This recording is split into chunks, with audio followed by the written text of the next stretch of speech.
toujours visible? Si, c'est visible. D'accord. C'est visible. Donc, j'étais où là, ma dernière phrase? On parlait de la date là. On a dit qu'il fallait supprimer le. Il faut faire une autre entrée pour ne pas tenir compte des choses, comme on appelle ça. Il fallait que la date soit mise dans les données des choses, comme on appelle ça.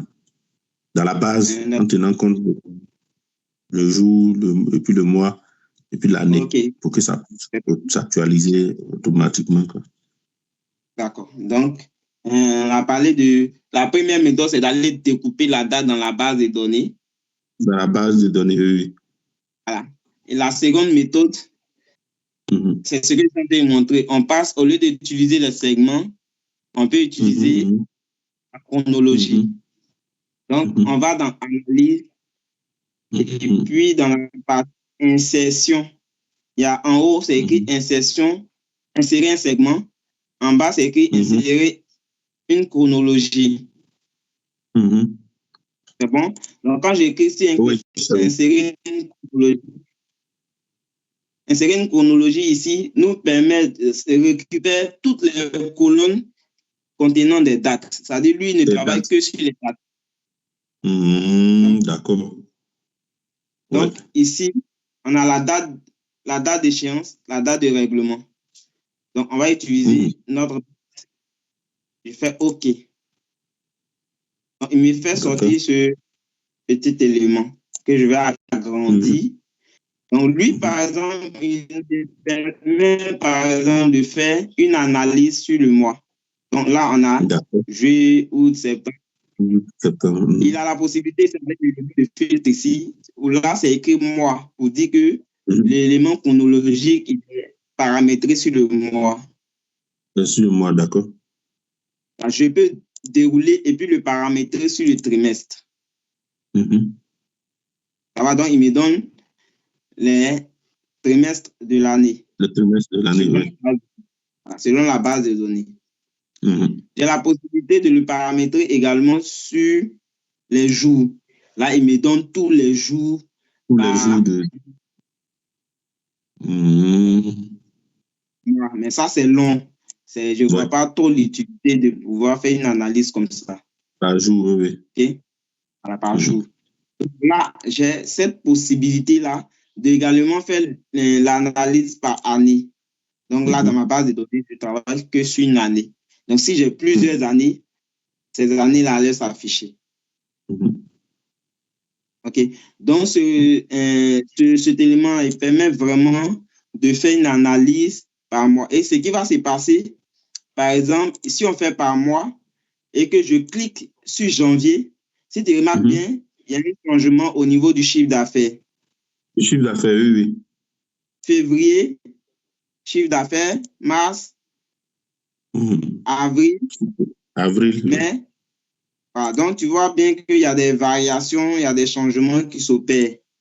Donc, il me fait le filtre. Pourquoi il n'utilise que le chiffre d'affaires? Parce que c'est le tableau croisé dynamique du chiffre d'affaires qu'on a utilisé pour pouvoir le créer. Donc, automatiquement, lui, il est connecté à ce tableau croisé dynamique. Donc, il faut maintenant le connecter aux autres tableaux croisés dynamiques qui existent dans ma feuille analyse. Ceux pour qui je veux vraiment que ce segment-là soit connecté. Donc, c'est que je viens dans l'onglet qui a été créé par défaut, dans l'onglet chronologie, parce que ça se crée par défaut. Je vais ici connecter, connexion de rapport. Le rapport. Bon? Je clique. Et là, j'ai tous les TCD, tous les tableaux qui ont été créés, voilà, dans ma feuille qui se liste ici. Tu vois ici que là, on a écrit TCD chiffre d'affaires, c'est bien explicite. On sait que c'est le TCD chiffre d'affaires, oui. Par contre, les autres, c'est écrit tableau croisé dynamique 9, tableau croisé dynamique 10. On ne peut pas se retrouver. Donc, tu ne sais pas exactement où c'est situé. C'est de quel tableau croisé dynamique on parle. Donc, d'où l'importance de renommer tous les tableaux croisés dynamiques que je crée dans ma feuille. En fait, ça facilite ton travail d'analyse. D'analyse, oui. Donc, ici, on va renommer encore ces différents tableaux-là pour que ça soit beaucoup plus clair. Donc, ici, voilà. Donc, ça, c'est le cours, je vais appeler ça TCD. Mais on ne sépare pas, hein, TCD. On ne met pas d'espace, quoi. Ah, d'accord. Tout est collé. Voilà. Tu peux écrire TCD espace cours. Non, ça ne va pas passer. TCD underscore, c'est-à-dire tirer le 8. Et puis, tu mets le nom. Là, ça passe. D'accord. On vient de renommer ça. Nous allons ici renommer encore la marge. Donc, on connaît la logique dans laquelle on travaille maintenant. Oui. TCD, marge.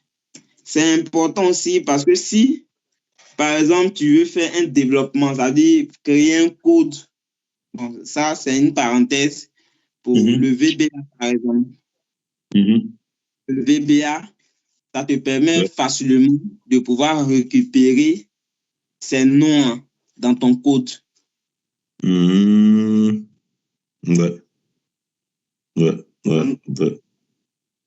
Donc, ici, on va renommer le dernier quantité.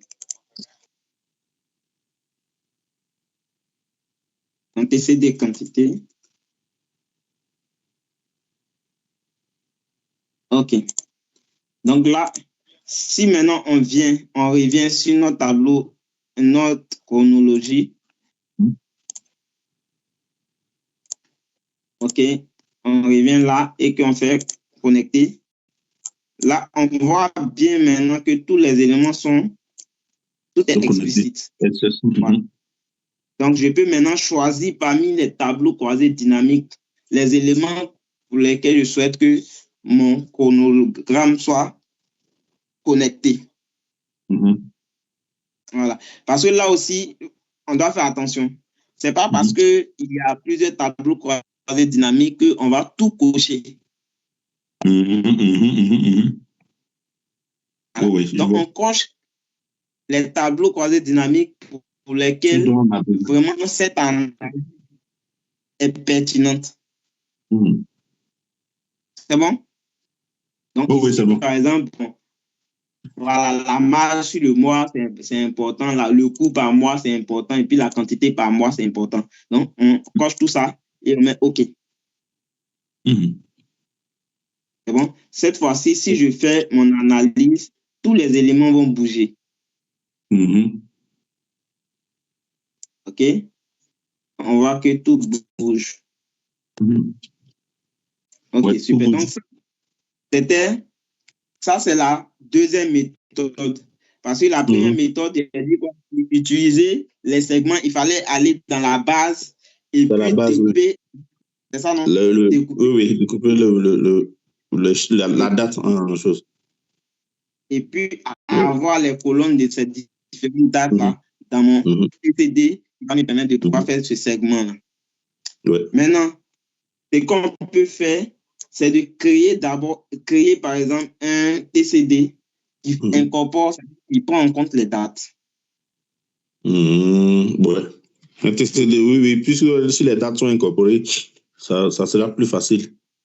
Voilà. Donc, je vais créer ce TCD-là. Je dis, bon, par exemple, je vais utiliser un TCD en fonction des dates. Donc, je vais ici sur la date.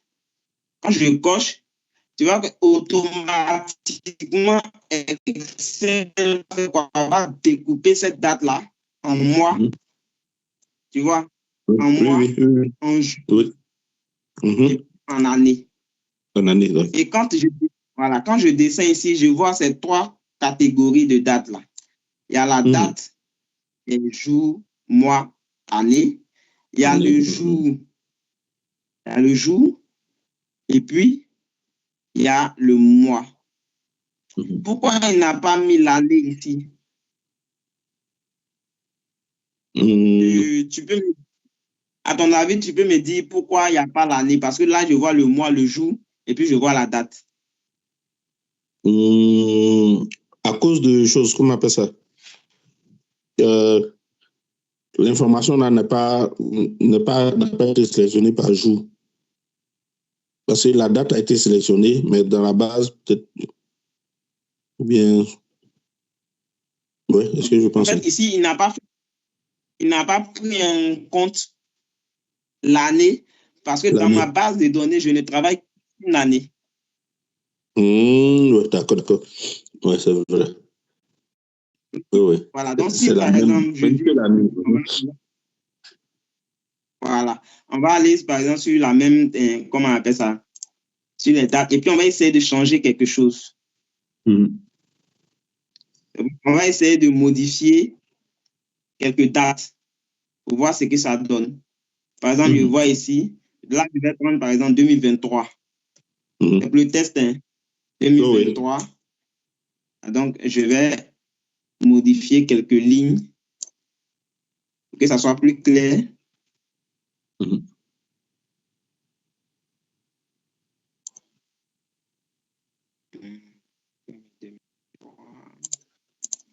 Comme ça, on va faire ça comme ça.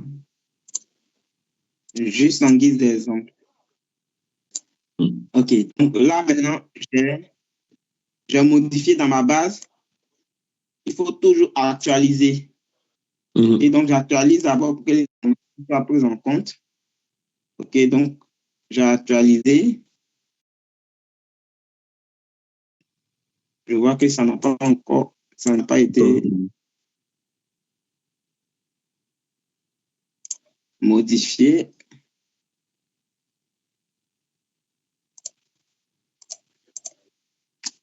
OK. Bon, je vois que ça ne prend pas. Je regarde.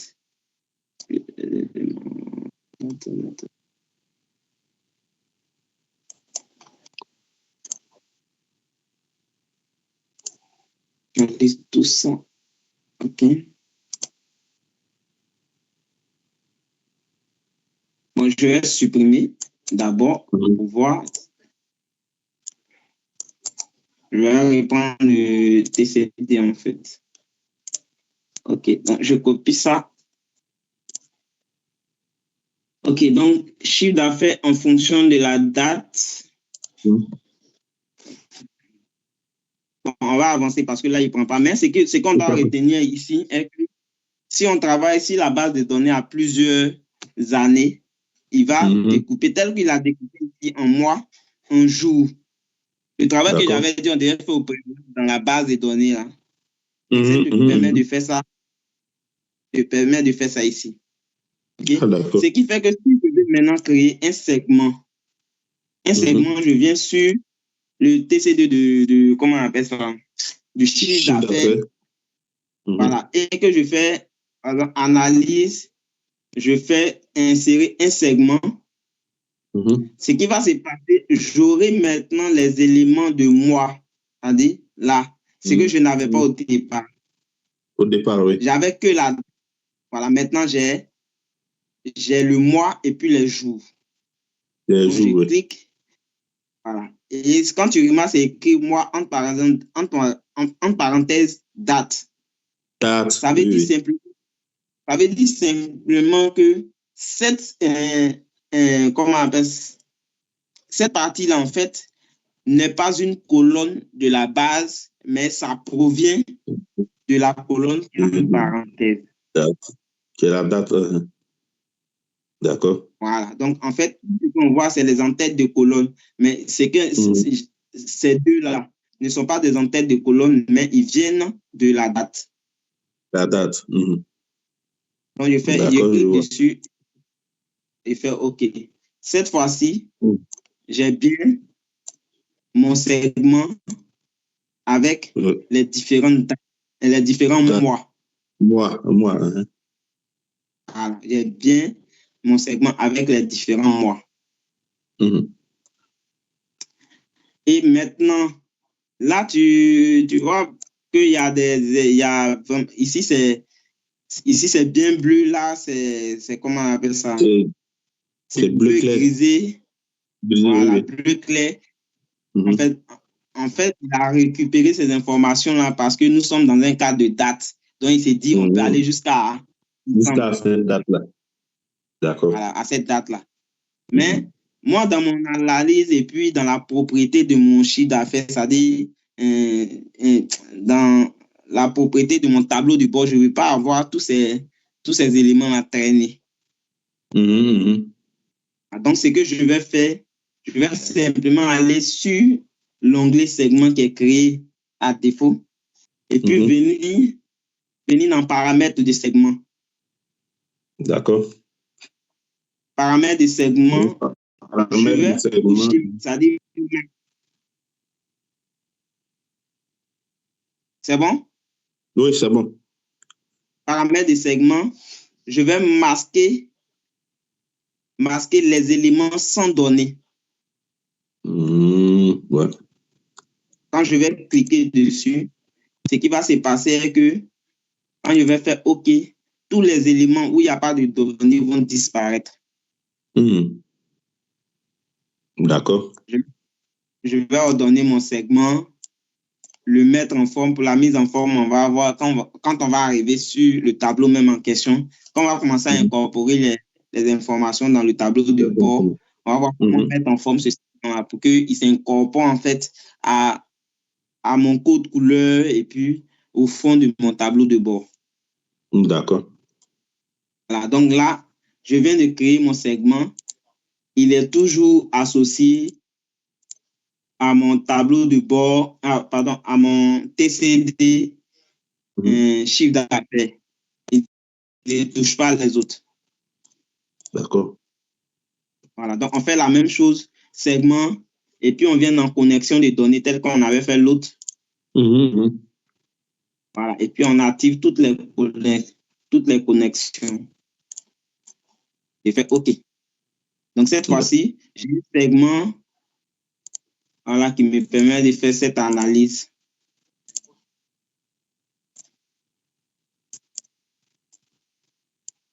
OK. Donc, assume mon segment. Ça va? Oui, ça va. Je vois. Okay. Comparer entre ces deux éléments d'analyse, c'est-à-dire la chronologie et puis les segments. À toi de faire ton choix. D'accord. Dans ton analyse. Celui-là, en matière de date, il n'y a pas vraiment photo, c'est le meilleur, la chronologie. Mais je ne l'aime pas trop parce que sa mise en forme est un peu difficile. Pour qu'il soit incorporé dans un tableau de bord, c'est-à-dire je ne me sens pas trop avec lui. Mais avec les segments, c'est beaucoup plus pratique parce que lui, j'ai la possibilité de réduire, de le positionner là où je veux. Je vois. Donc, je travaille beaucoup avec les segments. Ah, d'accord. Okay. Donc, ici, on vient de créer un segment qui permet de dynamiser toutes ces informations qu'on vient d'afficher. C'est bon?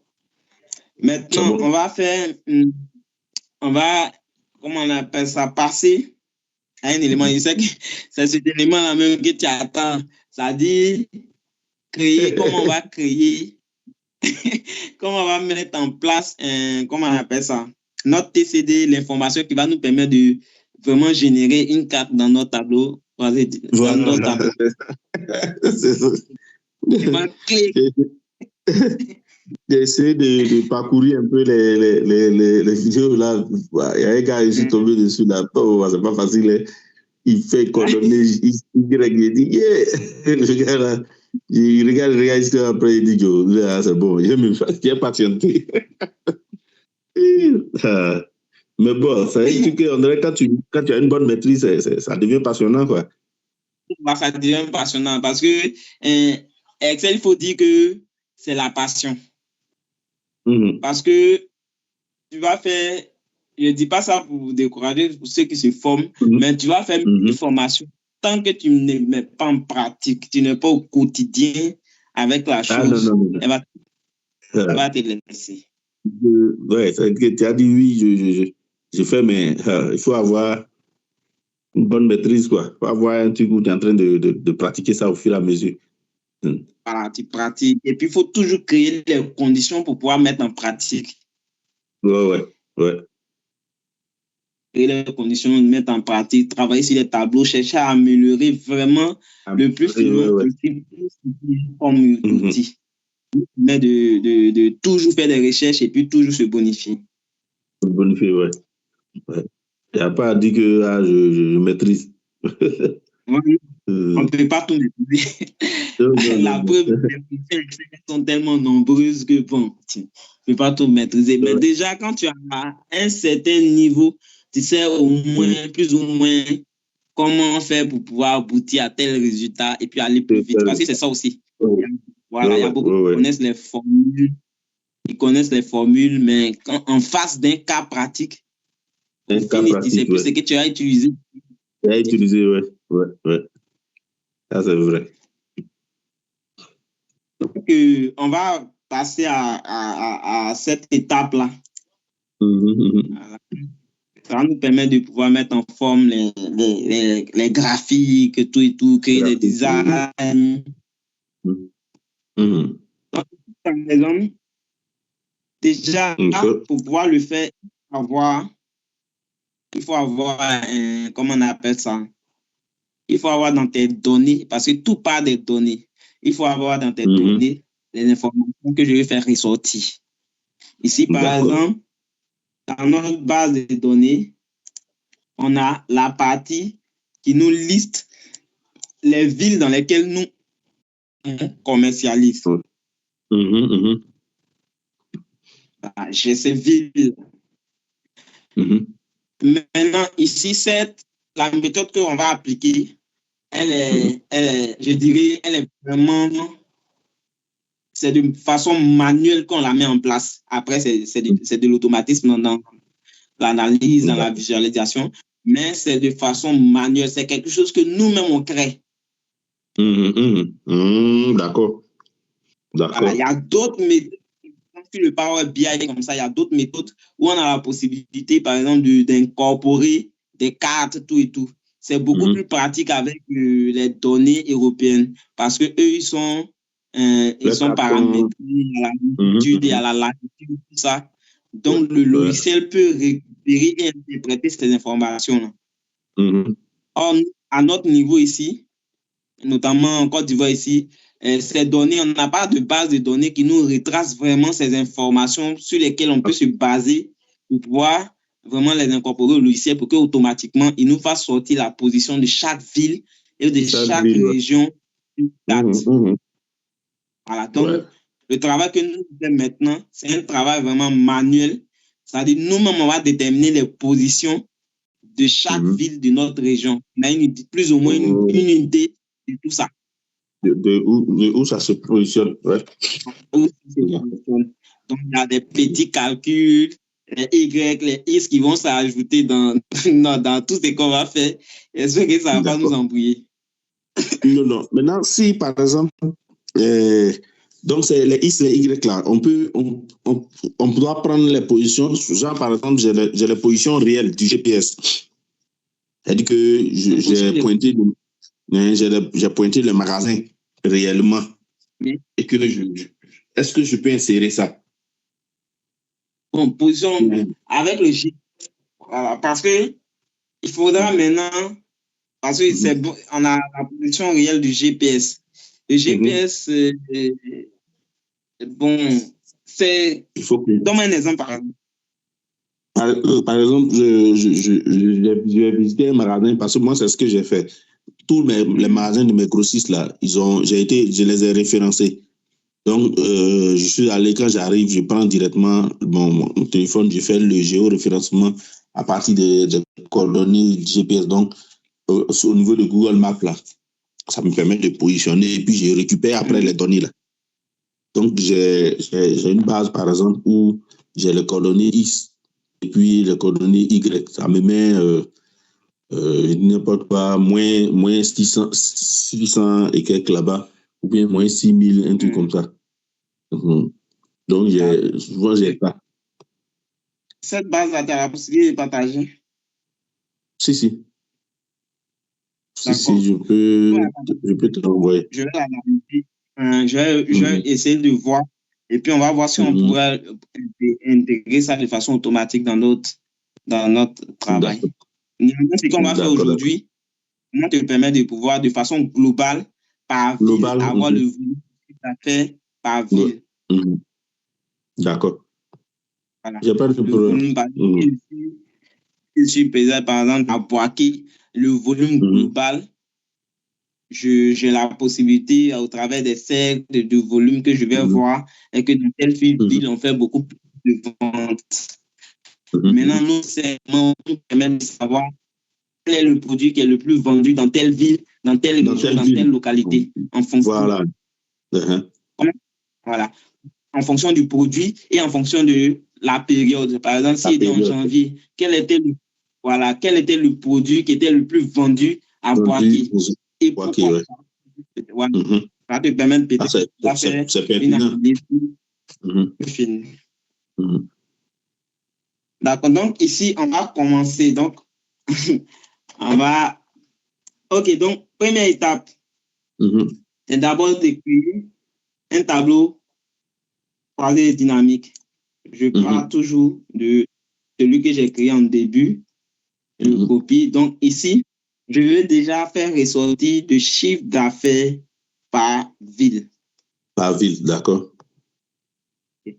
Donc, chiffre d'affaires par ville, chercher la ville. Opération mariage. Les villes, c'est ce que j'ai appelé établissement dans ma base. Okay. Établissement, d'accord. Donc, j'ai le chiffre d'affaires par ville. Et ce chiffre d'affaires-là, je veux le traduire en graphique. OK? En graphique sur mon tableau de bord. Mais le graphique que je choisis, c'est une carte. Donc, ce que je vais faire, c'est d'abord, premièrement, ici, par exemple, venir. C'est sur un. Oui. Donc, là, juste à côté de mon truc, comment on appelle ça, de ce tableau croisé dynamique là, je vais sauter une colonne. Je vais ici, ça, je vais enlever les totaux. OK. Donc, j'ai ça. Je vais mettre, par exemple, ici, la ville.